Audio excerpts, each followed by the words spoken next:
The invitation came upon a thin silver tray one raw afternoon in November, Synods, when the light over Baker Street had a grudging, pewter quality, and the fog clung to the panes as if determined to make a lodging of our windows. Mrs. Hudson announced it with a mixture of awe and suspicion proper to one who has kept house for a mind as untidy as it is great. The card bore a ducal coronet in pale blue and the elegant hand of Her Grace the Duchess of Davington. It requested, no, commanded, the presence of Mr. Sherlock Holmes and his chronicler at a masquerade to be held the following evening at Davington House in Mayfair. I might have declined on grounds of professional dignity, had not Holmes, with that thin, eager smile which signifies his acceptance of a new intellectual stimulant, already taken the card between his fingers and turned it so that the light struck across its surface. "A curious odor, Watson," said he, holding the card below his lean, aquiline nose. "Vervain on the paper, subtle and persistent. A lady's scent, but not our Duchess's. She favors Floris's Stephanos. This is continental. You astonish me, Holmes. You know the preferences of every great lady in London?" "Of those who play at secrecy," said he, "one must at least learn the rules of their game." He passed the card to me. There was indeed a faint herbal fragrance upon it, and a second impression, less olfactory than tactile. Some grit along the fold, as though the card had once lain upon a marble surface still dusted with plaster. "And see here, a minute smear of blue wax at the edge," he added. "Not the palace blue, a private seal. We shall go." Go we did. Davington House, on that particular evening, might have been a fragment of Venice transplanted by some mad horticulturalist into the London fog. Lanterns, masked as moons, were strung along the portico. The footmen wore dominoes over their livery, and the steps glittered with a frost of spilled champagne. Within, a small orchestra tucked beneath a palm played spirited waltzes, and the great drawing-room had been cleared for dancing, the parquet floor polished to a treacherous luster.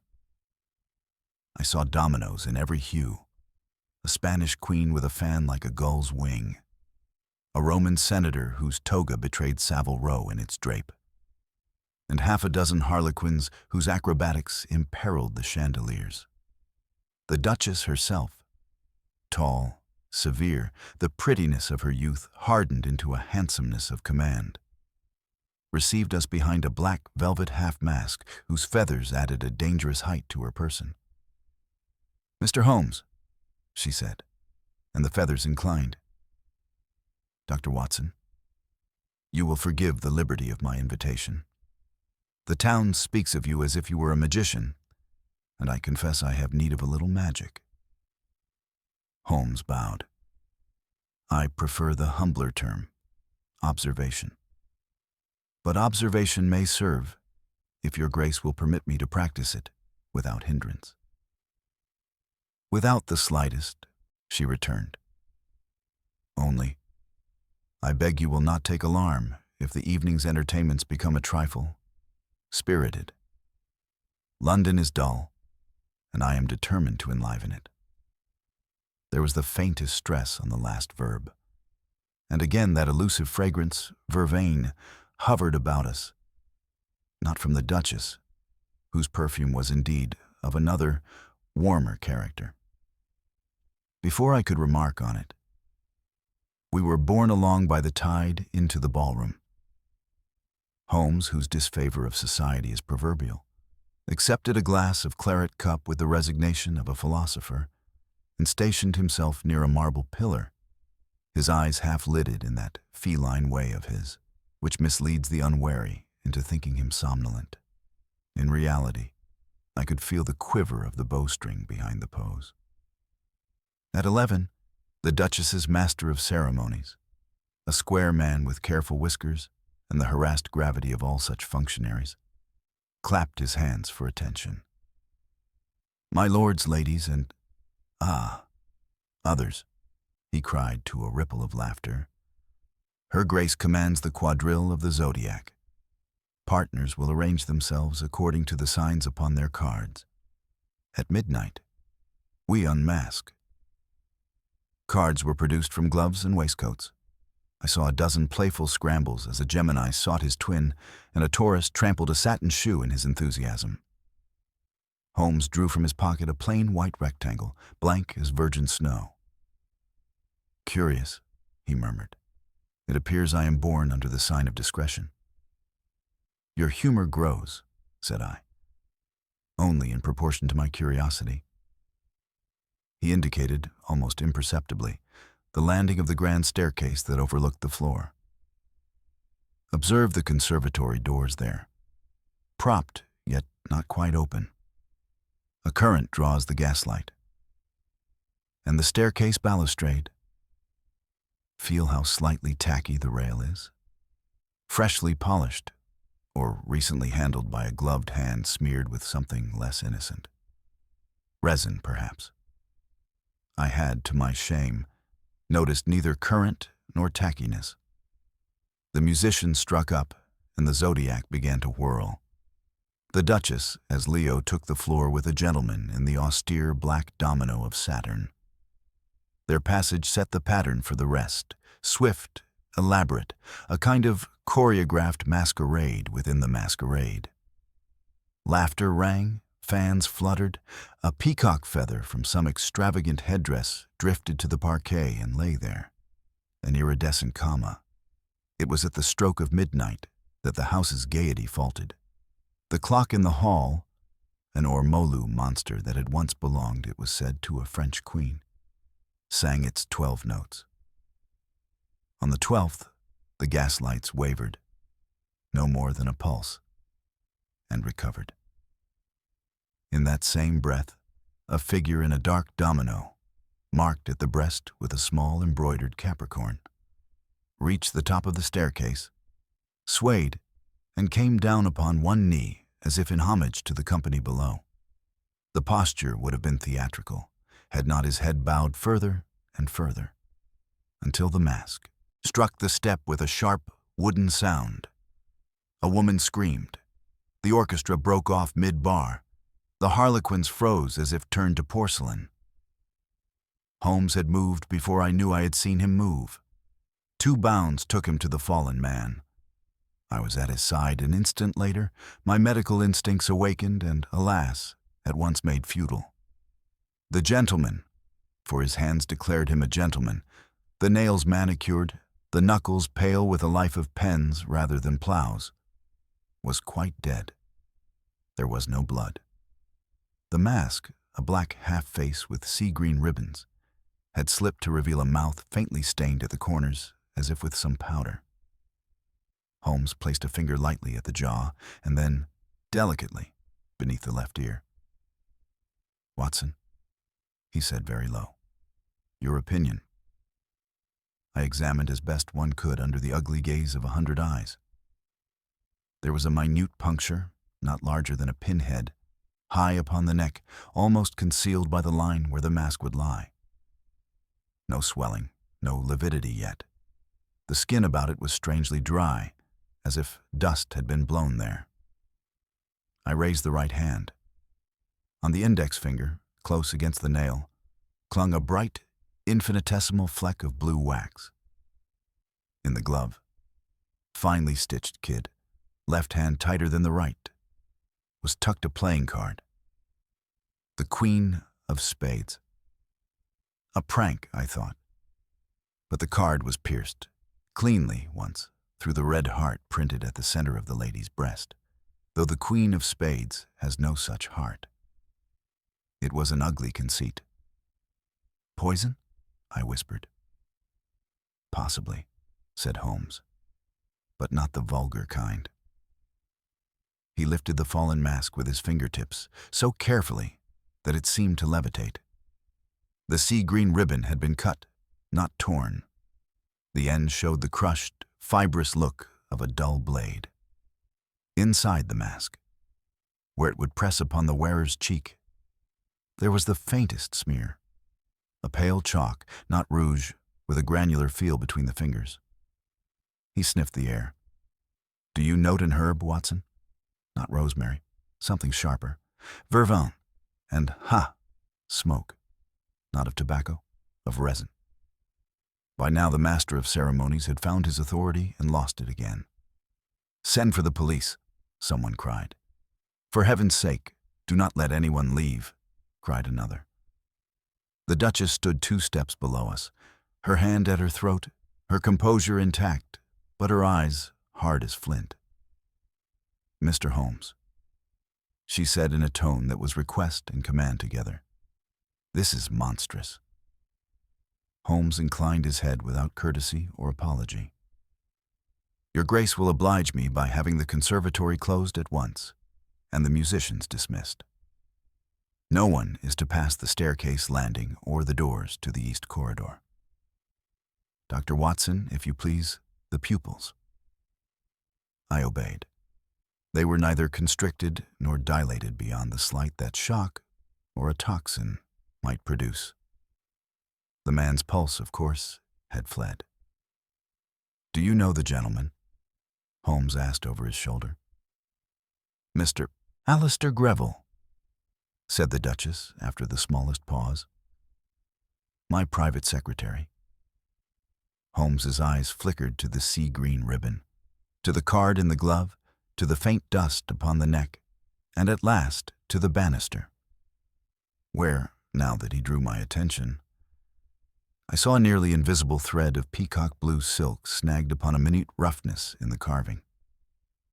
He plucked it away and wrapped it, with the blue wax fleck, in a scrap of paper from his pocketbook.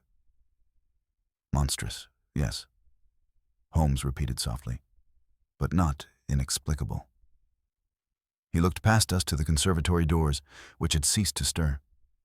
If explanation is to be had, it is in this house and in this hour. Let us begin.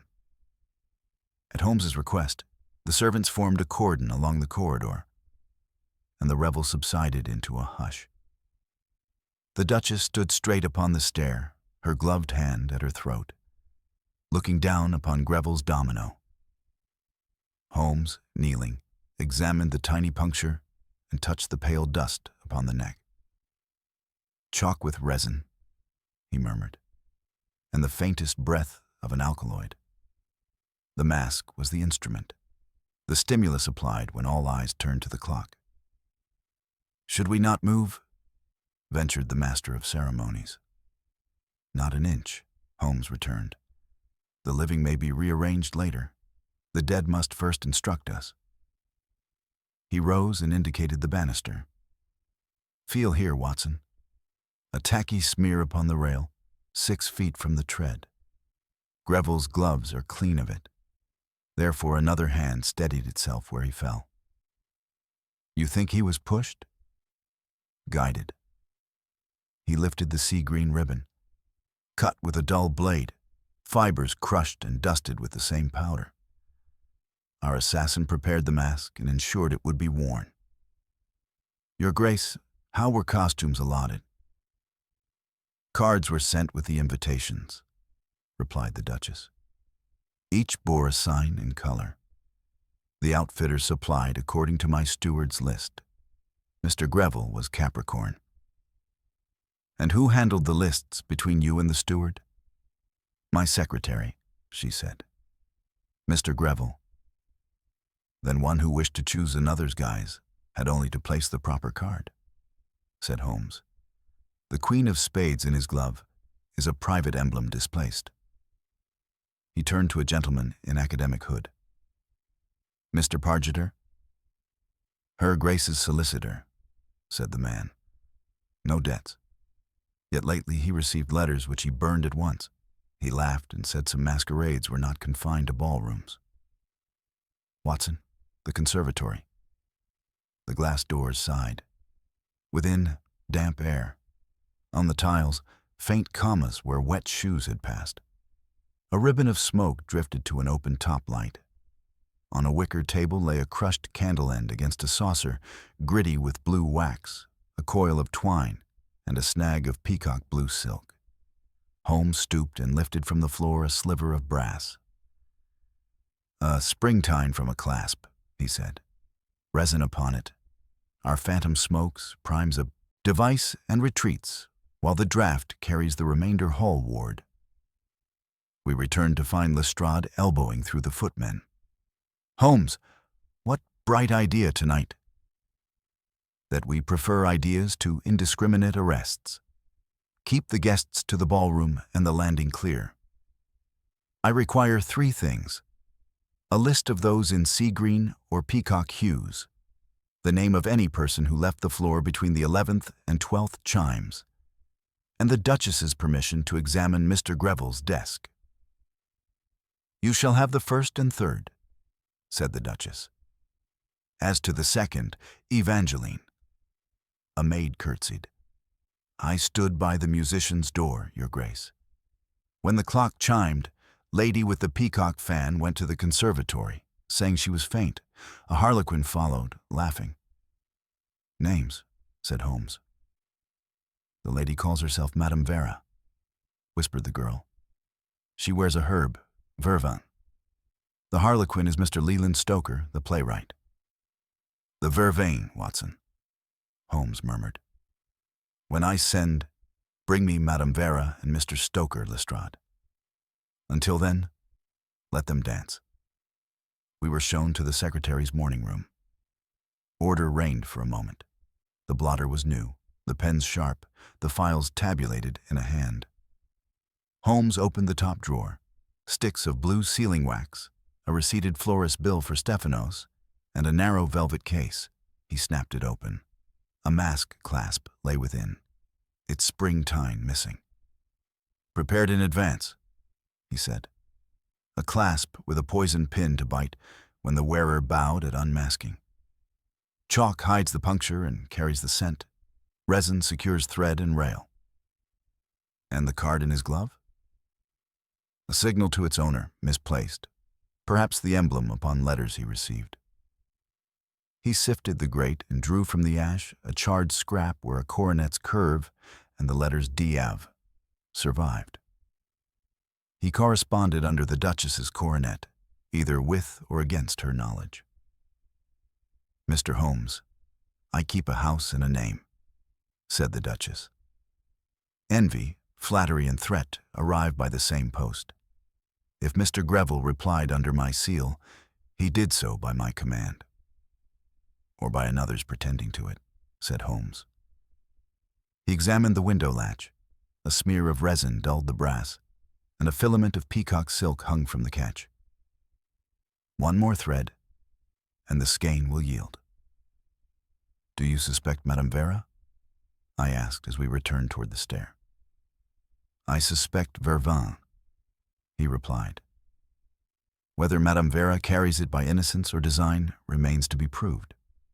Greville chose, or was made to choose, the sign of a goat that climbs. Tonight he climbed and was helped to fall." Lestrade appeared. "Your green peacocks are penned. Lady first or clown?" "The lady?" said Holmes. He glanced toward the landing, where the gas jets wavered to a draft. "We shall speak beneath the staircase. If her nerves are honest, they will confess. If not, the air will make them act a part. Come, Watson." The lady who styled herself Madame Vera descended the steps with a measured grace that made every eye follow her. She was slender, her gown of emerald silk flowing like liquid beneath the lights, and her mask glittered with tiny stones that caught each flicker of flame. In her hand, she carried the famous peacock feather fan that the maid had mentioned, its eye gleaming eerily in the gaslight. Holmes's gaze, sharp and unwavering, fixed upon her with such intensity that I felt the tension ripple outward through the gathering. She inclined her head to the Duchess, then to Holmes, and stood quietly, as though the role of accused were merely another mask she had long rehearsed. "Madame Vera," Holmes began, his voice low but cutting clear through the murmur, "I perceive you are a woman of the continent. Your perfume is vervain, an herb not commonly favored here. But in Provence, it is a familiar signature. It clings to the invitation we received. I must ask, What business led you into the conservatory at the moment the clock struck midnight? She lifted her chin, and the curve of her lips suggested both defiance and amusement. I was faint, monsieur. The press of dancers, the heat, the weight of the mask. It overcame me.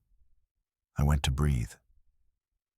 Must a lady explain the weakness of her constitution to strangers?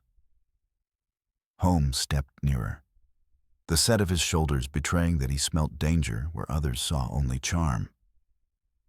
Weakness may excuse withdrawal, but not resin on your glove.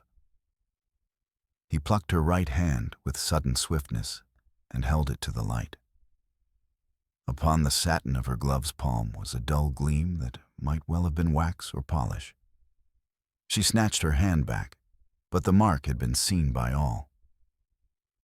"You mistake candle grease for villainy," she retorted. "I brushed a taper in the conservatory when I sought light." "Indeed," said Holmes, his tone flat as iron. "And did you also brush the latch of the secretary's window? For there too lies resin and silk, both of which I detect upon your attire." He touched a fold of her sleeve, where a delicate thread of peacock blue shimmered faintly. She made no reply, only closed her fan with a snap sharp as a pistol shot. The crowd stirred uneasily, and Lestrade stepped forward, seizing upon the apparent evidence with his customary eagerness. "We'll have her searched and taken in, Holmes. A foreign lady, strange herbs, wax on the glove. It's clear enough." Holmes lifted his hand to halt him. "Clear? It is far too clear, Lestrade. Suspicion that parades itself so brazenly is often but a cloak. Let us recall, our dead man carried a queen of spades pierced unnaturally through a heart, though no such emblem belongs to that card. A theatrical flourish. And now here stands a lady arrayed in feathers, ribbons, perfumes, every trace pointing to her as if a hand wished us to seize her at once. Does not such abundance of signs seem excessive?" The Duchess interjected with cold dignity. "Mr. Holmes, I cannot have my guests insulted without proof. If Madame Vera is guilty, let the matter be demonstrated beyond her gown and scent."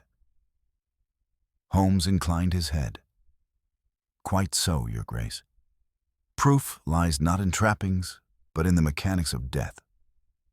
He turned suddenly to me. "Watson, you observed the puncture on Mr. Greville's neck. Describe it again." I complied, noting its minuteness, the dryness of the skin, the absence of swelling. Holmes then faced the company.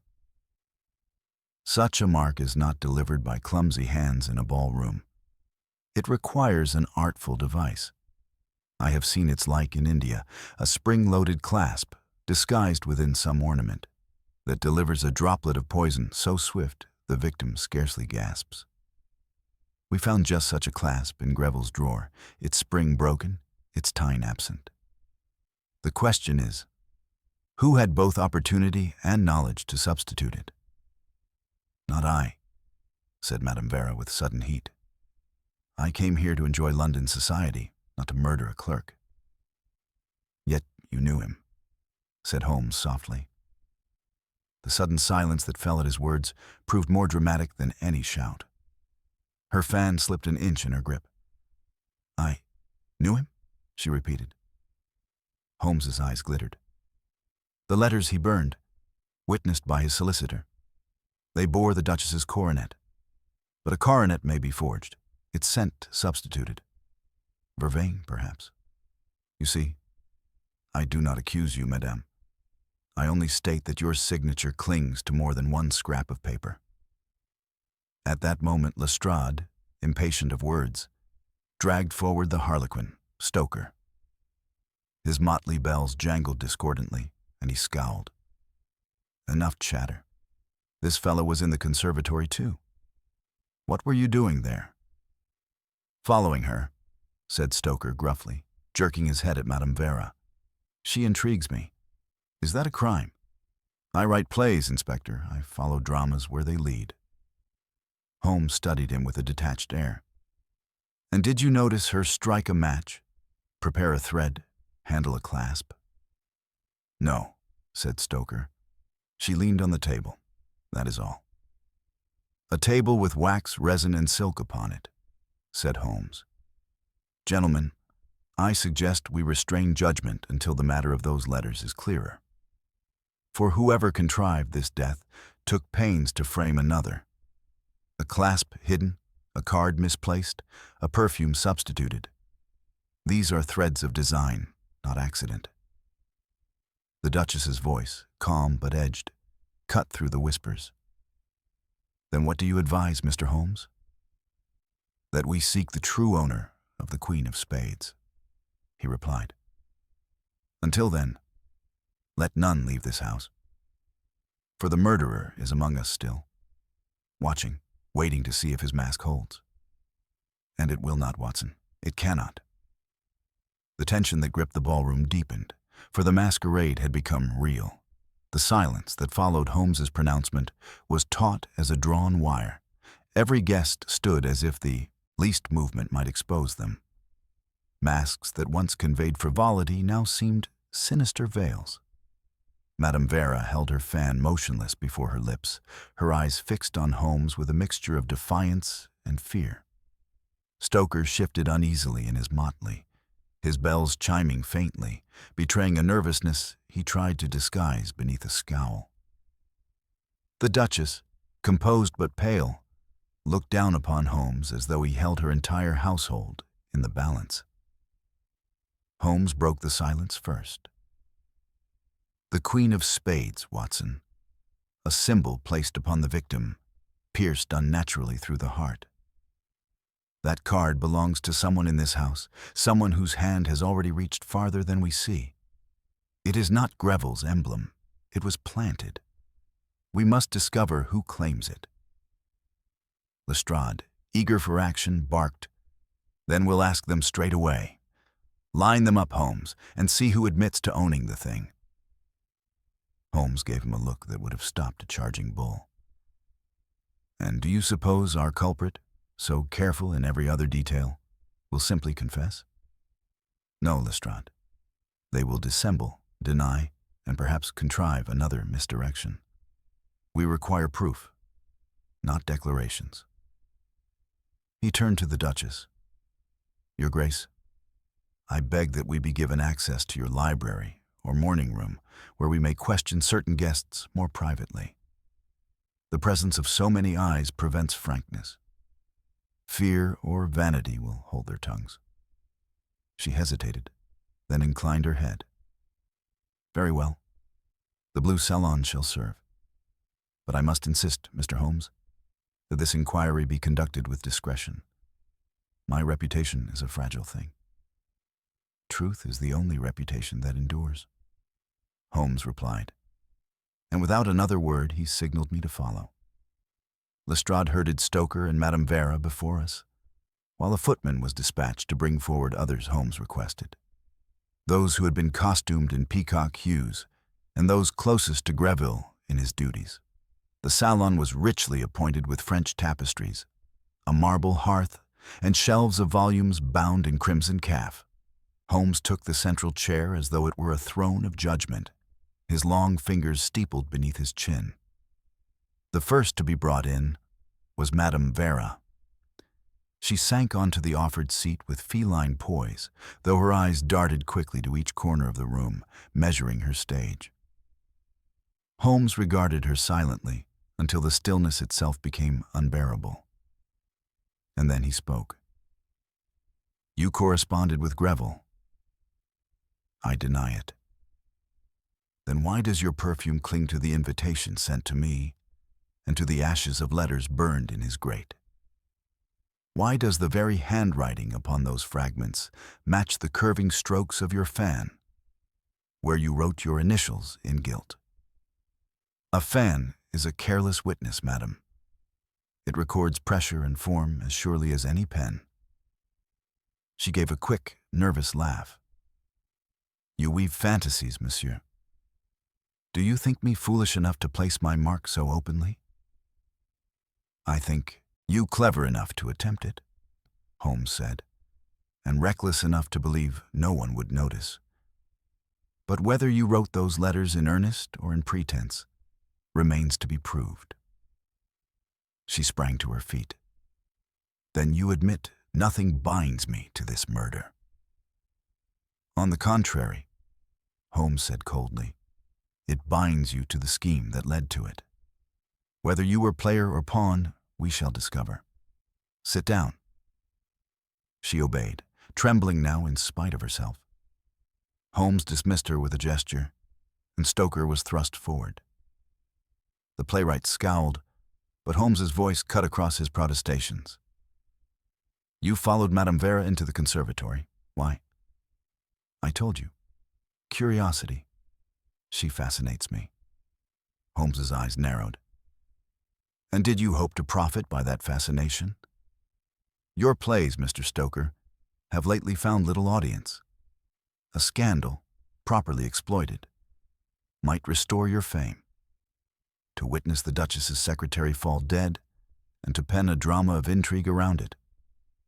What more sensational material could you desire? That's absurd, Stoker cried, color rushing to his cheeks. I may hunger for a tale, but I am no killer. Holmes leaned forward. Yet you possess knowledge of stage trickery, the very sort of mechanism used here. Spring tines, collapsible props, powders to feign death or induce collapse. Your profession is a catalog of devices. Stoker's bravado faltered. Stage tricks, yes. But this was no trick. Greville is dead. Dead indeed, Holmes murmured. And the hand that made him so counts on our mistaking artifice for accident. You may go for now, but do not think yourself forgotten. As Stoker was led away, Holmes rose and paced the length of the salon, his brows drawn in thought. 2 players already upon the stage, he muttered, but neither quite fits the role. One reeks of contrivance, the other of opportunism. The true author remains concealed. At that moment the Duchess herself entered, holding a small leather case. Mr. Holmes, in my steward's office I discovered this among Greville's effects. I thought it best to place it in your hands. Holmes accepted the case, opened it, and drew forth a set of correspondence. Each sheet bore the ducal coronet, yet the signatures differed slightly, as though written by an imitator. Holmes sniffed the paper and smiled grimly. Vervain again. Our phantom is consistent. But among the letters lay one unlike the rest, sealed with red wax instead of blue. Holmes broke it open, read swiftly, and his eyes flashed with triumph. Watson, this is the thread we sought. The Queen of Spades is not mere ornament. It is the signature of a secret society, one whose members pledge loyalty with that very card. Greville was corresponding with them. The Duchess gasped. A society? Within my own household? Holmes folded the letter. Not merely within your household, Your Grace. Within this very ballroom. The murderer belongs to it, and tonight's masquerade offered cover for their work. We must now learn which guest carries the Queen by right. And how will you unmask them? I asked. Holmes's eyes gleamed. By setting a trap in which the Queen must play their card. The mask itself will provide the stage. Watson, prepare yourself, for before this night ends, the hand that struck will reveal itself. Holmes slipped the incriminating letter back into its case and closed it with a snap that echoed in the silent salon. His features were drawn taut, his eyes alive with the peculiar brilliance that meant his mind had begun to weave the disparate threads into a pattern none but he could see. He paced once, twice, then halted so suddenly that Lestrade, who had been shifting his weight impatiently by the door, nearly stumbled forward. The Queen of Spades is not a trifle, Holmes said in a voice that held every ear captive. It is a cipher, a mark of allegiance, and tonight it was used both as emblem and executioner's flourish. We have two visible suspects, yet both stand as decoys. The hand behind this murder plays for higher stakes. Watson, you observed the powder upon Greville's lips. Tell me again the color.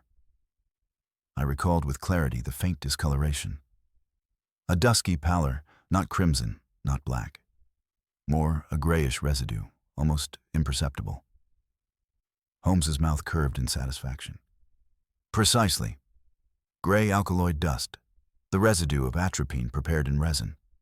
An Eastern trick. Whoever devised this trap possesses knowledge beyond the common apothecary. That alone narrows the field. The Duchess drew closer, her voice low. Mr. Holmes, do you imply that one of my guests is versed in poisons? I imply that one of your guests is far more than a guest, he replied, his gaze turning sharp. They are an agent of the society that calls itself by the Queen of Spades. Greville, perhaps, betrayed them or sought to leave their circle.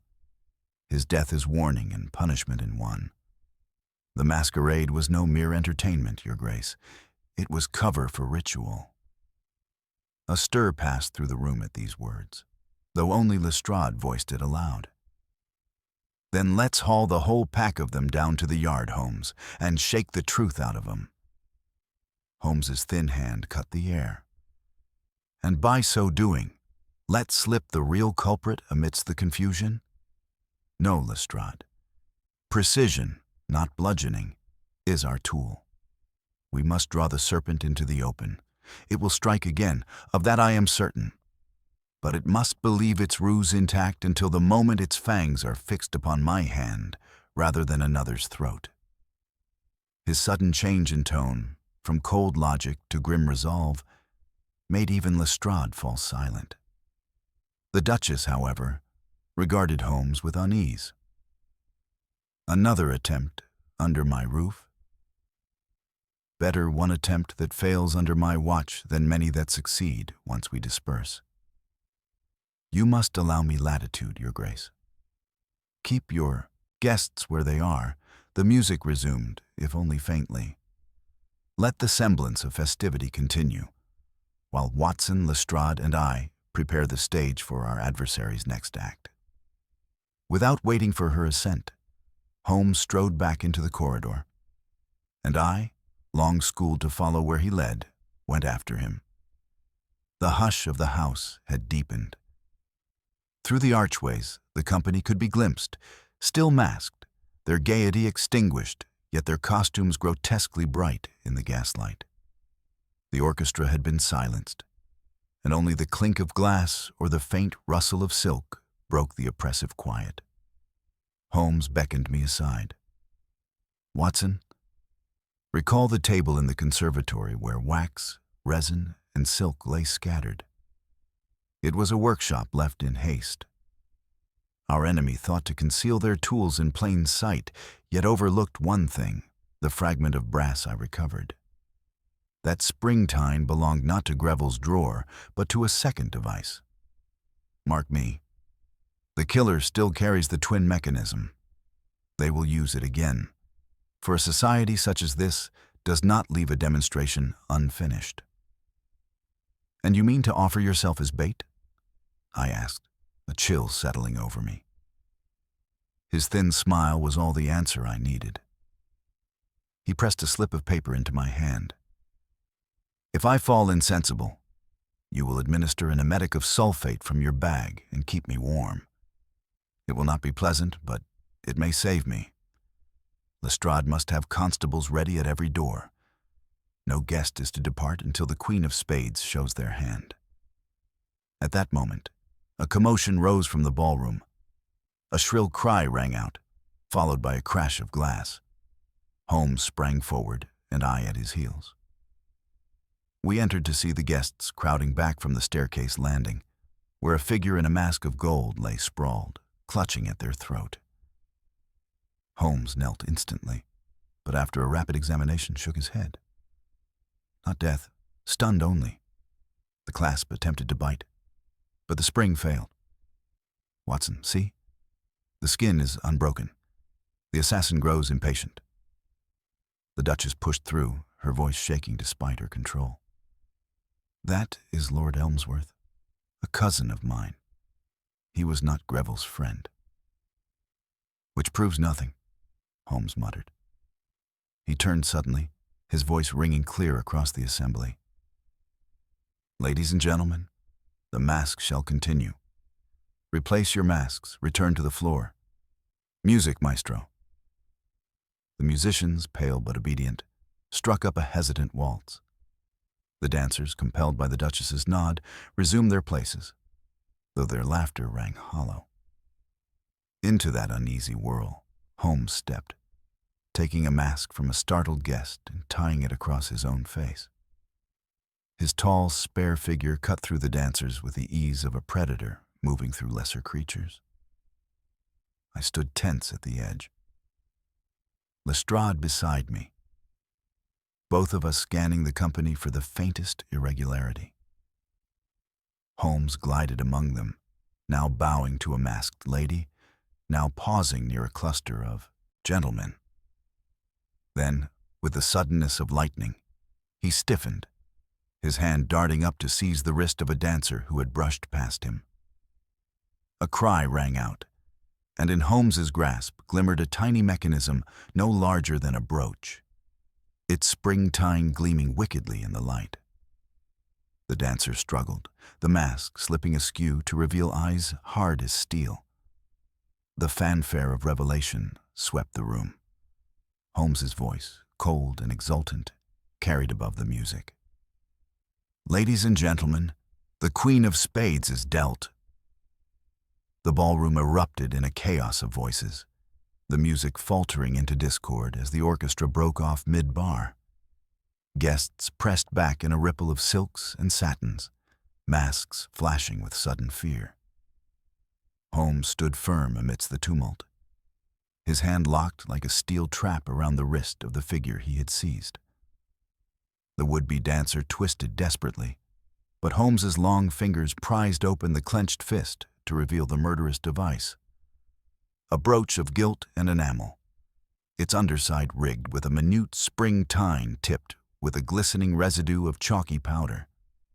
The sight of it sent a shudder through the assembly, for it was no ornament of fashion but a concealed stiletto, precise and deadly. "Release me," cried the captive, the mask falling away to reveal a pale, handsome face framed by dark hair. The voice was cultured, clipped, and laced with contempt. "You do not know what you do. This is an outrage." Holmes's eyes gleamed with cold triumph. "On the contrary, sir, I know precisely what I do. Here, Watson, examine. The tine matches the wound on Greville's neck to the very breadth of a hair. The poison dust is the same. Our murderer carries their weapon openly, confident that the mask would shield them from detection." Lestrade stepped forward, his constables forcing their way through the crowd. "Name?" he demanded brusquely. "Who is this fellow?" The Duchess, her composure fraying, spoke in a strained whisper. "Lord Maurice Devereux. He is of one of the oldest families in the county. Surely this cannot be—" "It can be, and it is," Holmes interjected sharply. "Rank does not exempt a man from truth. Lord Devereux, you stand revealed." He held up the brooch with disdain, its wicked little needle glinting like the fang of a serpent. "The Queen of Spades sits in your breast pocket, I dare swear." Devereux's lips curved in a bitter smile. "You think me so careless as to carry the card upon my person? I think you so arrogant as to believe your craft beyond suspicion," Holmes retorted. With a lightning movement, he thrust his hand into the inner pocket of the man's domino. When it emerged, it held a single playing card, neatly folded. Holmes flicked it open and turned it for all to see. There it was, the Queen of Spades, its face pierced cleanly through with a tiny puncture at the heart. A collective gasp ran through the guests. Madame Vera half rose with a strangled cry, then sank back, covering her face. Stoker, the playwright, muttered an oath, his bells tinkling as he shook his head. The Duchess herself staggered a half-step, her gloved fingers clutching at the banister for support. Devereux alone remained outwardly calm, though the pulse beating at his temple betrayed his agitation. "You see," Holmes said, his voice ringing like a verdict. "The card that lay in Greville's glove was not random, but the token of this society of which Devereux is the agent. Greville sought to betray them, to cast off his allegiance, perhaps to warn her grace. For that reason, he was silenced." Devereux laughed suddenly, a harsh, jarring sound. "And what then, Mr. Holmes? You parade your cleverness before a room of frightened dilettantes. Do you imagine you can pluck out one thread without the whole fabric of London quivering? You do not know the half of what you trifle with." Holmes regarded him with cool disdain. "I know enough. That you struck down a man with coward's cunning, and that you would have struck again this very hour had I not stayed your hand. Whatever society you serve, its web will unravel strand by strand. Tonight, it begins with you." Lestrade moved in, seizing Devereux by the arms, though it took 2 constables to secure him fully. The nobleman did not resist, but his eyes, fixed upon Holmes, burned with something darker than anger, a promise of vengeance deferred. "You play a dangerous game, detective," he murmured. "When the Queen is taken, the King will still stand." Holmes's lip curled faintly. "In chess, my lord, it is the King who falls last, not first, and fall he shall."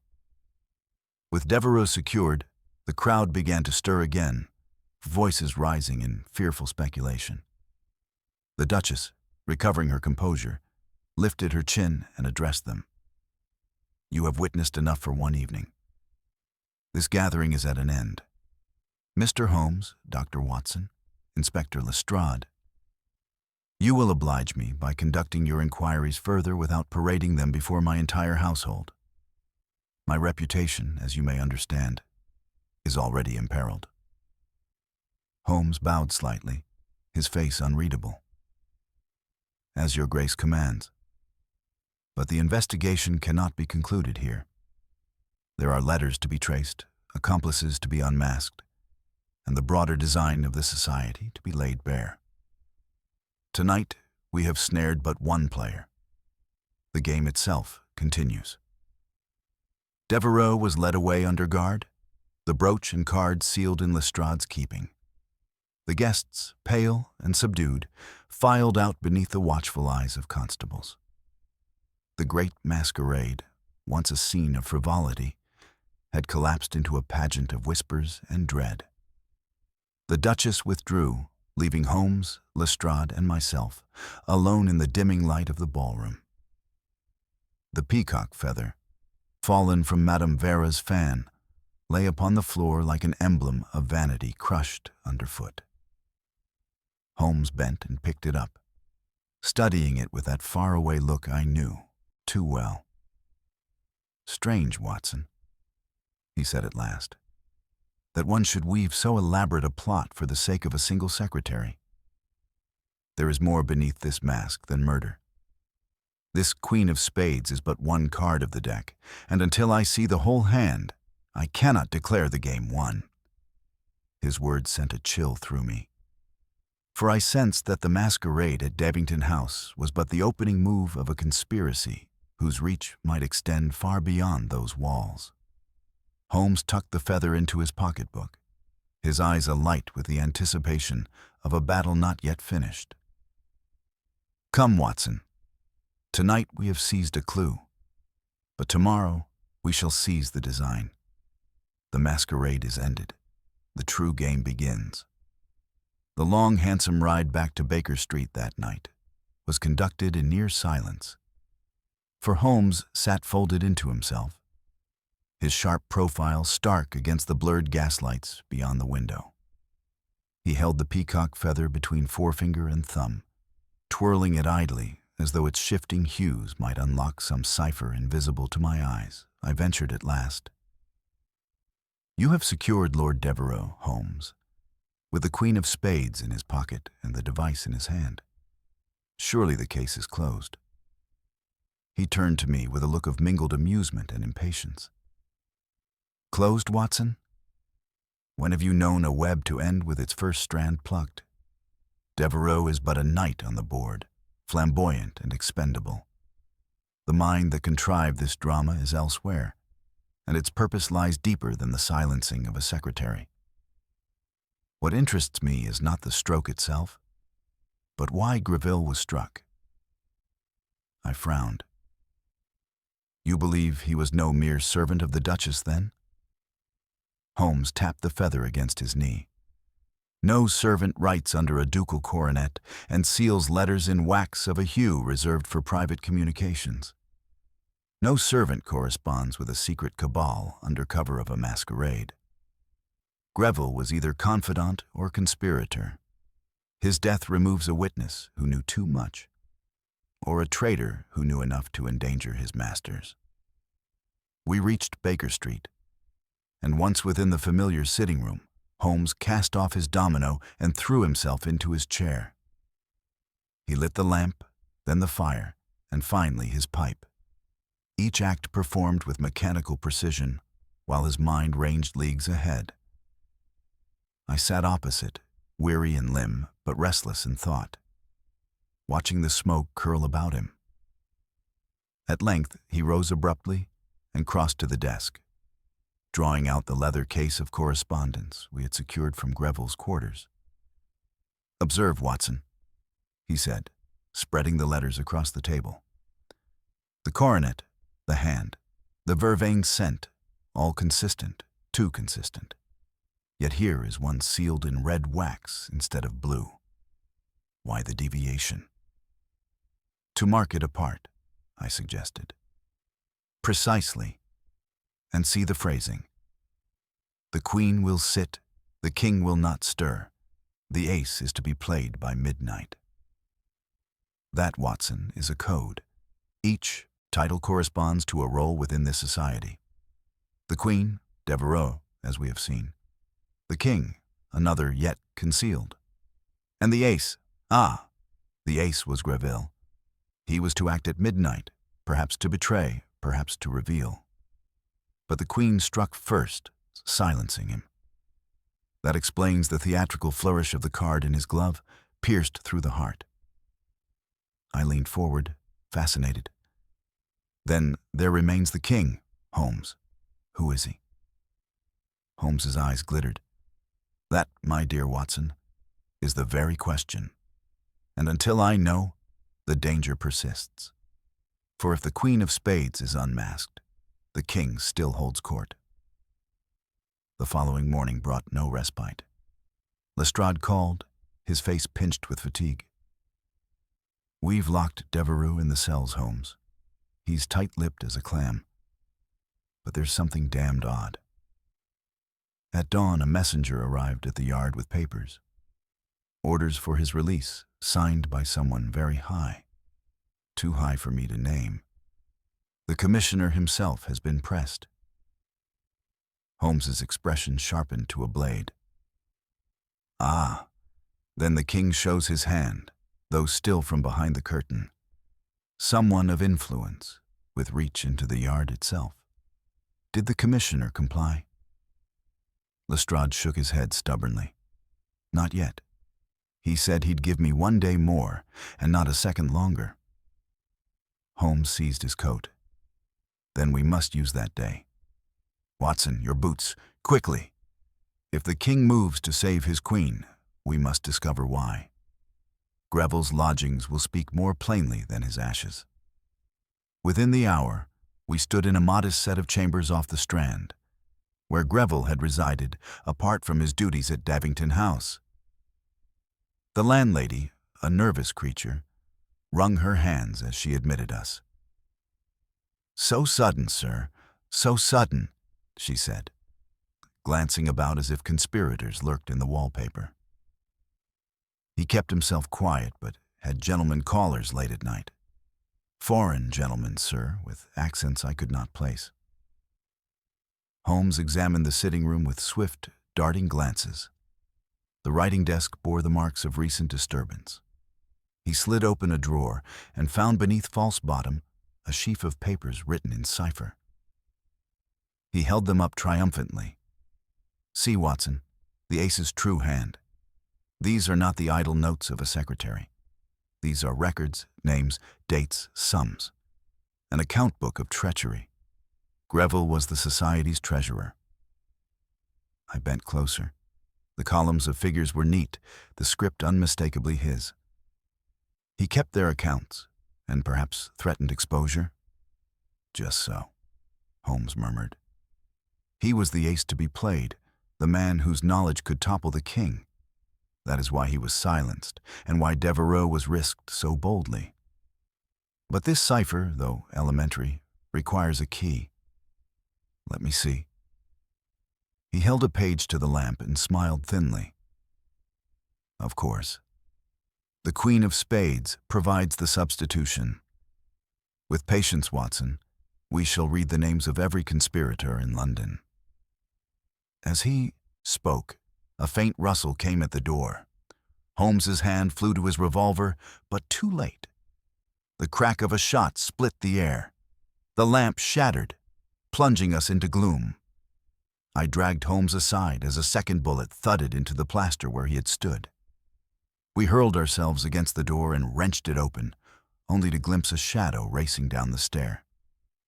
Lestrade bellowed and gave chase. But by the time we reached the street, the assassin had vanished into the fog. Holmes stooped, lifting something from the floor where the intruder had dropped it in haste, a playing card.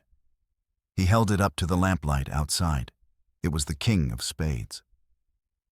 Watson, he said, his voice low and fierce, the king moves at last. And until we take him, the game will not end. The fog clung to the strand like a shroud as Holmes slipped the card into his pocketbook, his lean figure taut with controlled energy.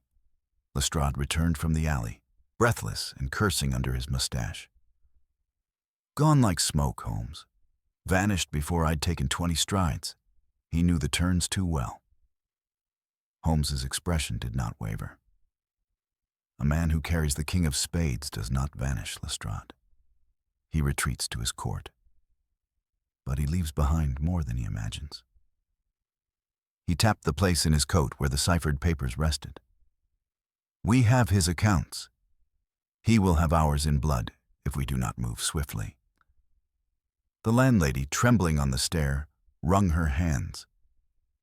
Gentlemen, I'll have no more shooting in my house. You'll take that wickedness elsewhere. You have my assurance, madam, Holmes said curtly. Your lodgings have yielded all they may. Guard your tongue and speak to no one of what has occurred, or you will place yourself in mortal peril.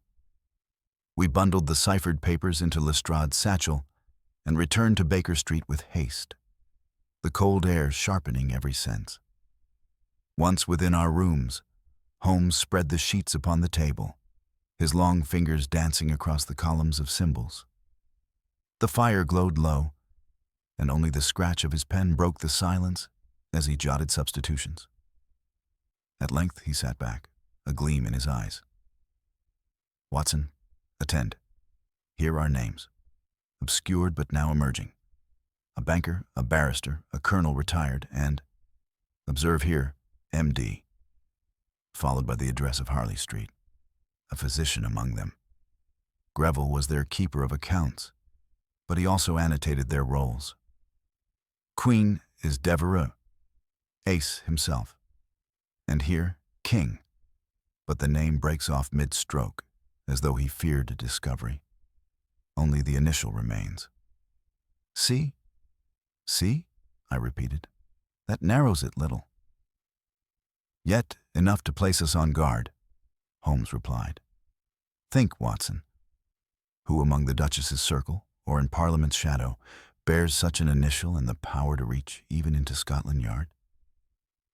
Before I could hazard a guess, Lestrade let out a low whistle. Holmes, if these papers go further, you'll shake half the clubs in Pall Mall. The commissioner already bends under the pressure. If we cannot show him the king's face within hours, Devereux walks free and your case collapses. Holmes rose, pacing with restless precision. Then we must force the king's hand tonight. Greville's cipher shows a meeting scheduled at 2 o'clock under the guise of a charitable society. The location, Davington House itself. What irony, Watson. Even as we untangle this web, its spider gathers the strands in the Duchess's own drawing room. The clock marked midnight when we arrived once more at Mayfair. The Duchess received us in her study, her composure more brittle than before. Mr. Holmes, I agreed to silence last night to protect my name. Now you tell me traitors have used my house as their den? It is intolerable. Nevertheless true, Holmes said quietly.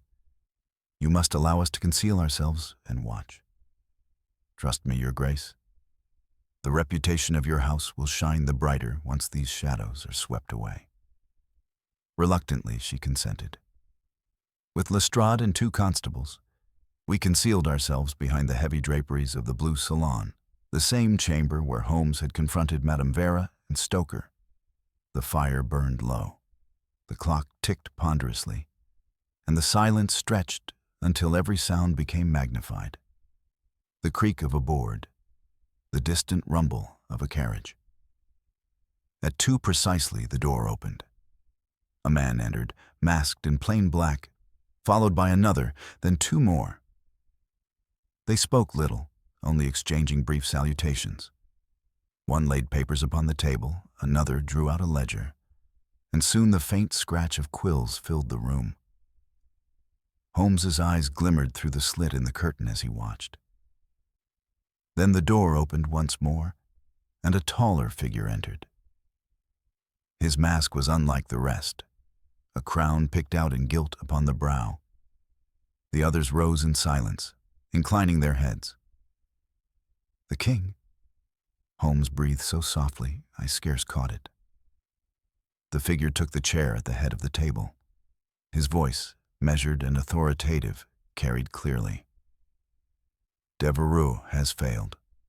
The ace is removed, but the queen has been captured. Our society cannot afford the spectacle of his trial. Arrangements must be made for his release. The others murmured assent.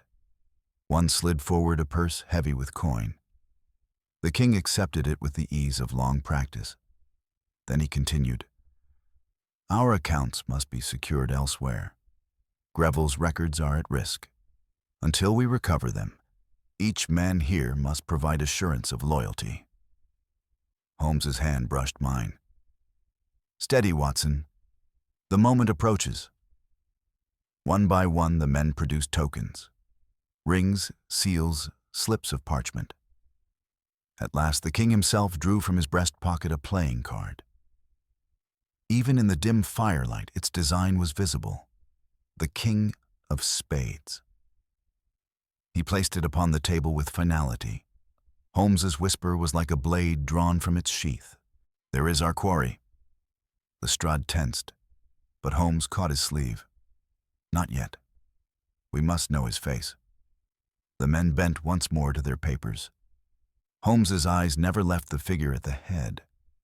The king's hand, pale and long-fingered, wrote swiftly. His posture was upright, his gestures those of one accustomed to command. I felt the air thicken with suspense as Holmes prepared to strike. Suddenly the king lifted his head. Gentlemen, I sense danger. Our meeting ends. He rose, and in that instant, Holmes burst from concealment, flinging back the curtain. The game is ended indeed, sir, he cried. The room erupted. The conspirators leapt to their feet, scattering papers, overturning chairs. Lestrade and his men surged forward, grappling with 2 of them, while Holmes sprang directly for the king. Masks flew as men struggled, revealing faces I half recognized from newspapers and drawing rooms. But the king moved with startling agility, slipping past Holmes and making for the door. "Watson, after him!" Holmes shouted. I gave chase, heart pounding, the thunder of footsteps echoing through the corridors of Davington House. The figure in the crown-marked mask darted toward the grand staircase, the shadows of the chandeliers flickering across him. For a breathless instant, I thought I had him cornered. Then he flung aside a servant's door and vanished into the darkened passages of the house. Holmes arrived at my side, his face lit with a terrible resolve. "He is here, Watson. The King of Spades runs, but he cannot run far. We shall unmask him before the night is through."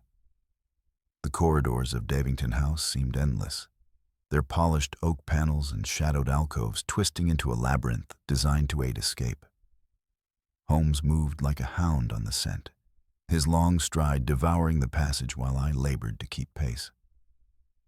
The sound of the fugitive's boots echoed ahead, then dulled abruptly as he darted across thick carpeting. We followed, breath steaming in the cold drafts that whistled from half-open windows. Holmes halted suddenly, dropping to one knee to examine the carpet's edge. "Watson, observe. Fibers disturbed. The pile flattened toward that side door."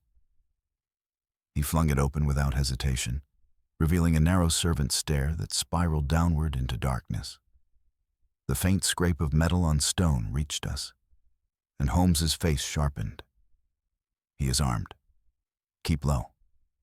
We descended cautiously, the air close and smelling faintly of coal dust. At the foot of the stairs, a corridor branched in two directions, one toward the kitchens, the other to a cellar. Holmes's keen eyes flickered over the floor.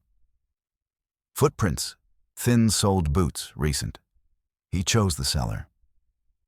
Without pause, he pressed forward, revolver drawn, and I followed, every nerve braced. The cellar stretched vast beneath the house, lined with wine racks and casks that loomed like silent sentinels. Our lantern threw long shadows, and amidst them we caught a glimpse of movement, a black mask vanishing behind a stack of crates. Holmes darted left, circling to cut off escape, while I advanced directly.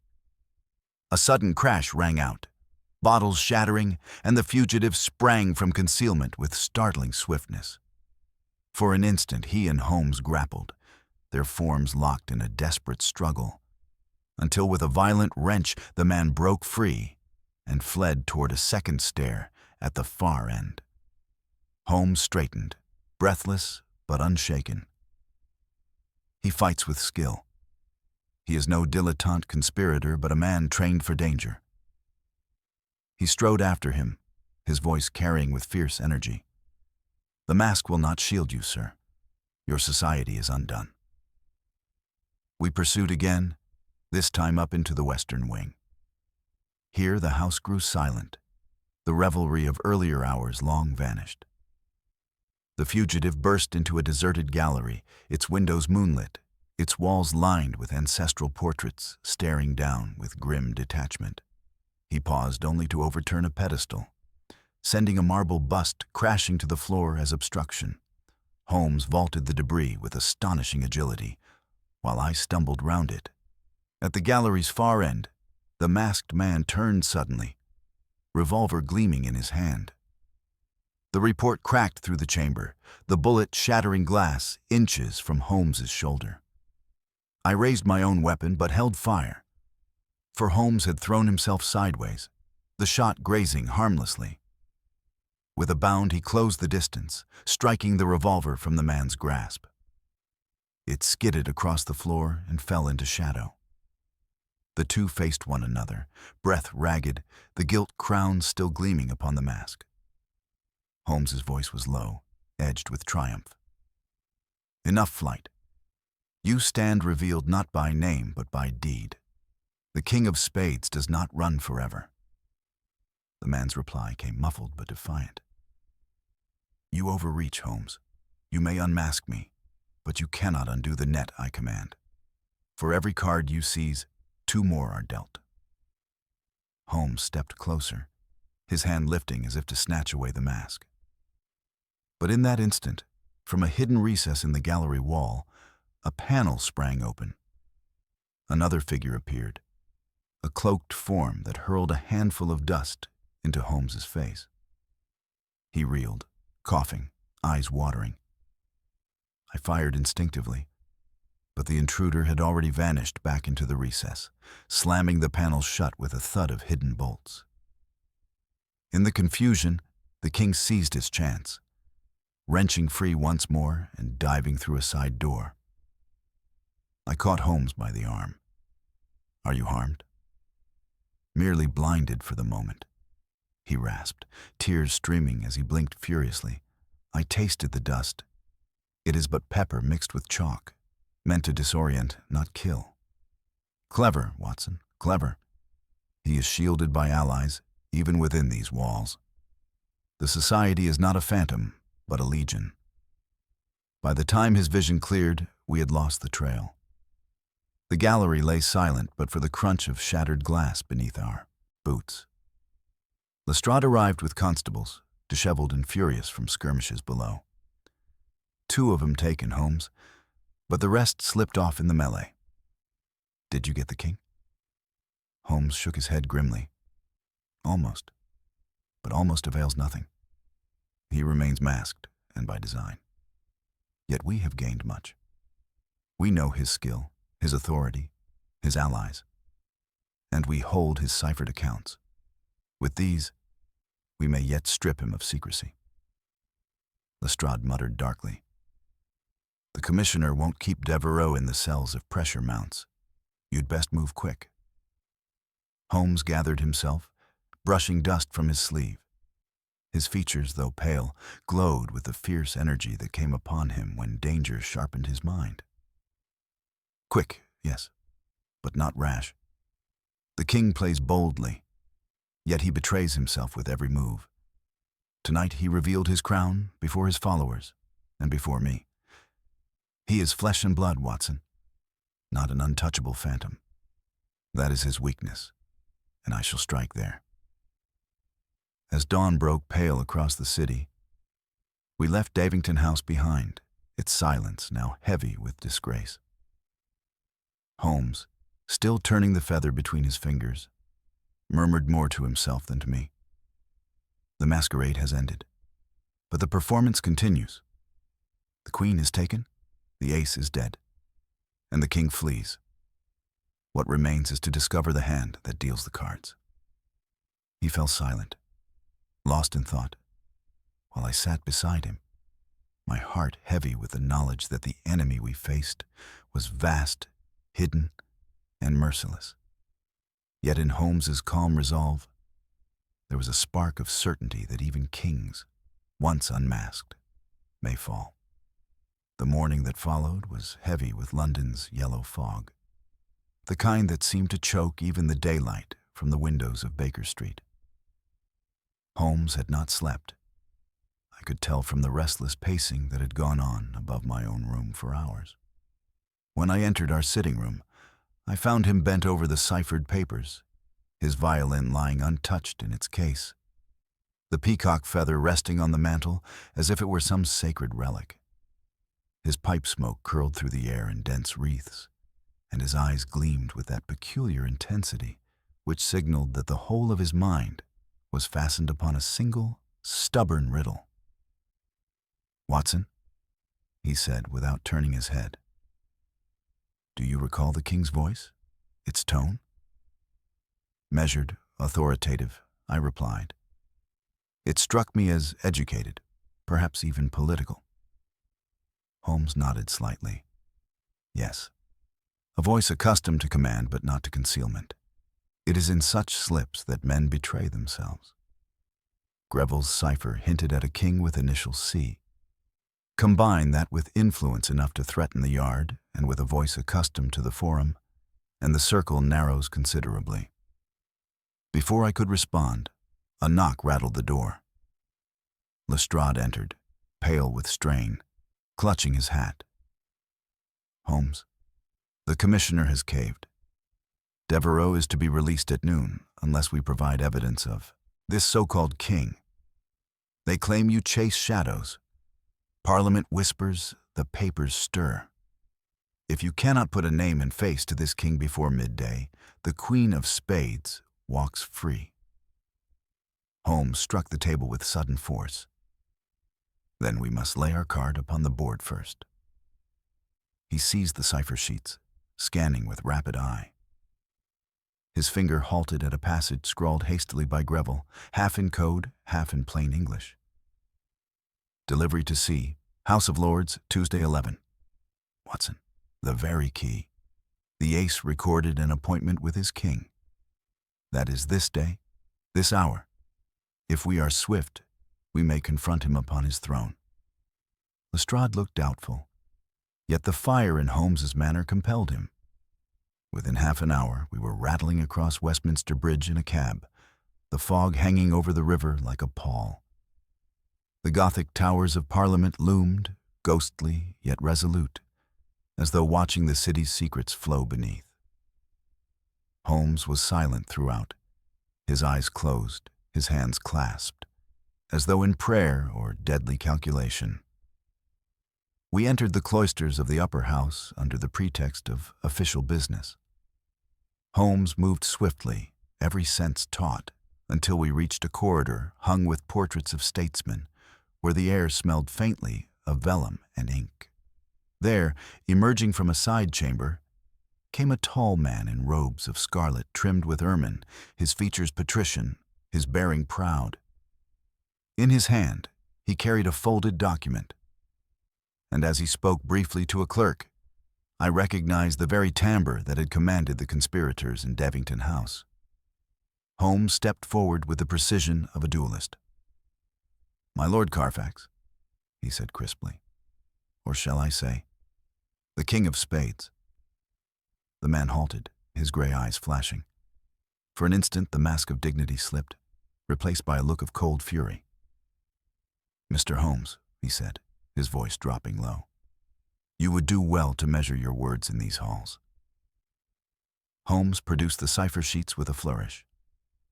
"Greville's accounts, your society's records, your card dropped in your flight. These are evidence enough to shake even the timbers of Westminster. You silenced your treasurer, you attempted to release your queen, and last night you fled into the walls of Devington House. The mask is over, my lord." Carfax's hand twitched toward his robe, but Lestrade was quicker, stepping in to seize his wrist. A small ivory case fell to the floor, springing open to reveal another of the poisoned clasps, its needle gleaming. Gasps rose from nearby clerks who had halted at the sight, and within seconds constables had rushed to surround the pier. Carfax straightened, his composure returning with icy grandeur. "You imagine you have won, Holmes. But the society is older than either of us. Strike down its king, and another rises. You cannot root it out." Holmes's face was a mask of cold satisfaction. "Perhaps. But your web in London is torn. Devereux remains in custody. Your followers scattered, your cipher laid bare. It is enough for now." By midday the matter had reached the commissioner, and no hand dared sign Devereux's release, while Carfax sat in irons. The news spread like wildfire, and by evening the city buzzed with rumor of a secret cabal unmasked at the very heart of Parliament. The Duchess of Davington sent a note of gratitude tinged with steel. For though her house had been sullied by conspiracy, it was through Holmes's intervention that her name stood clear. That night in Baker Street, as I recorded the affair, Holmes lay back in his chair, the peacock feather still between his fingers. "You see, Watson," he said softly, "how murder is but the visible ripple upon a much deeper pool. Greville's death at the Masquerade was not an isolated crime, but the symptom of corruption that winds itself into the very sinews of power. We have plucked out one king, but the deck remains full. There will be other cards, other games. I set down my pen. And will you pursue them, Holmes? His eyes half closed, his voice fading into the smoke of his pipe. When they show their hand, Watson. For now the play is ended, and the board is cleared. But mark me, somewhere in the shadows, another dealer waits. The fire burned low. The fog pressed against the panes. And in that silence, I felt both relief and foreboding. The masquerade at the Duchess's had ended in triumph. Yet Holmes's words lingered like an echo of menace, a reminder that even in victory the game of shadows is never wholly won. The weeks that followed Lord Carfax's arrest were filled with a peculiar quiet, as though the city itself held its breath. The newspapers, naturally, clamored with half-truths and speculations, some proclaiming Holmes the savior of Parliament, others suggesting he had concocted a fantasy from shadows and gossip. Yet in the yard, where fact outweighed column inches, no man doubted the evidence. The ciphered accounts, the poisoned clasps, the card itself plucked from Carfax's hand. Devereux, stripped of influence, confessed enough to secure his fate, though he shielded his master until the end. Carfax, for his part, maintained a lofty silence, broken only by one sardonic comment to Holmes. Kings fall, but thrones remain. It was late one evening, when the fog hung soft and the fire burned low, that I found Holmes unusually reflective. He sat with his violin resting idle across his knees, his gaze fixed not on the ceiling, as was his wont, but upon the small slip of card he had preserved from the masquerade. The Queen of Spades lay beside the peacock feather on the mantel, twin relics of a night that had nearly claimed his life. "You are unsettled, Holmes?" I remarked, laying aside my notes. He gave a faint smile. "Not unsettled, Watson, merely aware. One does not pluck a weed without knowing that roots remain beneath the soil. The society Carfax led will not vanish because its king has fallen. Others will take up the cards. But for the present, London breathes easier." "And yet," I said, "you triumphed. You exposed the masquerade, unmasked the king, and saved the Duchess from scandal. What more could be required?" He leaned back, steepling his fingers. "Triumph, my dear fellow, is but a word. I did what reason demanded. Greville's murder was a message. I ensured it would not go unanswered. Still, there is no finality in such games, only the temporary cessation of play." I pressed him no further, for I saw that his mind already ranged far beyond the confines of Baker Street. The fire crackled, the clock ticked, and the city outside moved on, unaware of how near its heart had come to corruption.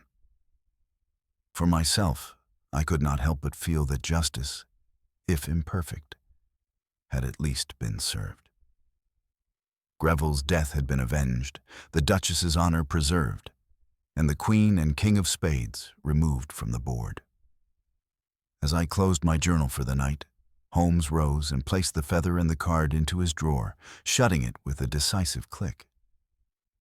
"Come, Watson," he said, with that familiar touch of irony in his voice. "The game is finished, at least until the next one begins." And so ended the strange affair of the murder at the Duchess's masquerade, a case of masks within masks, where poison hid behind perfume and power wore the guise of play. To the world it may have seemed but another of London's scandals.